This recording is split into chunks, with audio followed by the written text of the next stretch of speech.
Genesis 3. Now the serpent was more subtle than any beast of the field which the Lord God had made. And he said unto the woman, hath God said, ye shall not eat of every tree of the garden? And the woman said unto the serpent, we may eat of the fruit of the trees of the garden, but of the fruit of the tree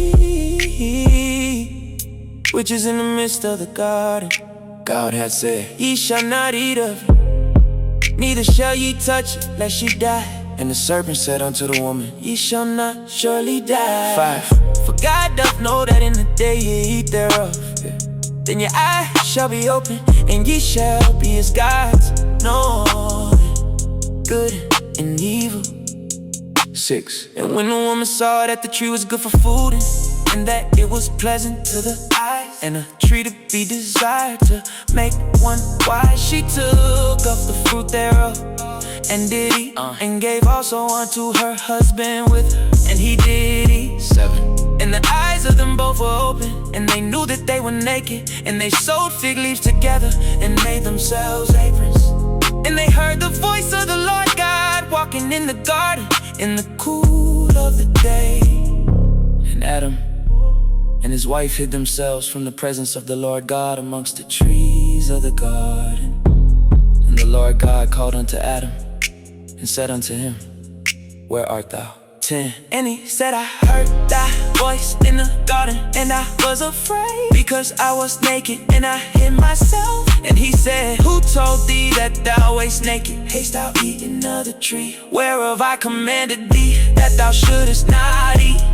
And the man said, the woman whom thou gavest to be with me, she gave me of the tree, and I did eat. And the Lord God said unto the woman, what is this that thou hast done? And the woman said, the serpent beguiled me, and I did eat. And the Lord God said unto the serpent, because thou hast done this, thou art cursed above all cattle, and above every beast of the field. Up on thy belly shalt thou go, and thus shalt thou eat all the days of thy life. And I will put enmity between thee and the woman, and between thy seed and her seed. It shall bruise thy head, and thou shalt bruise his heel.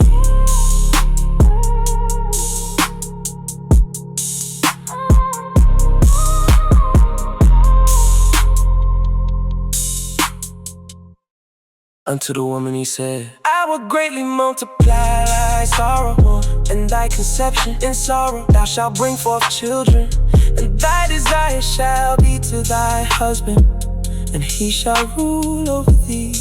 17. And unto Adam he said, because thou hast hearkened unto the voice of thy wife, and hast eaten of the tree of which I commanded thee, saying, thou shalt not eat of it. Cursed is the ground for thy sake, in sorrow shalt thou eat of it all the days of thy life. Thorns also and thistles shall it bring forth to thee, and thou shalt eat the herb of the field. 19. In the sweat of thy face shalt thou eat bread, till thou return unto the ground, for out of it wast thou taken, for dust thou art, and unto dust shalt thou return. 20. And Adam called his wife's name Eve, because she was the mother of all living. Unto Adam also, and to his wife, did the Lord God make coats of skins, and clothe them. And the Lord God said, behold, the man is become as one of us, to know good and evil. And now, lest he put forth his hand, and take also of the tree of life, and eat, and live forever. Therefore, the Lord God sent him forth from the Garden of Eden, to till the ground from whence he was taken. So he drove out the man, and he placed at the east of the Garden of Eden cherubims, and a flaming sword which turned every way, to keep the way of the tree of life.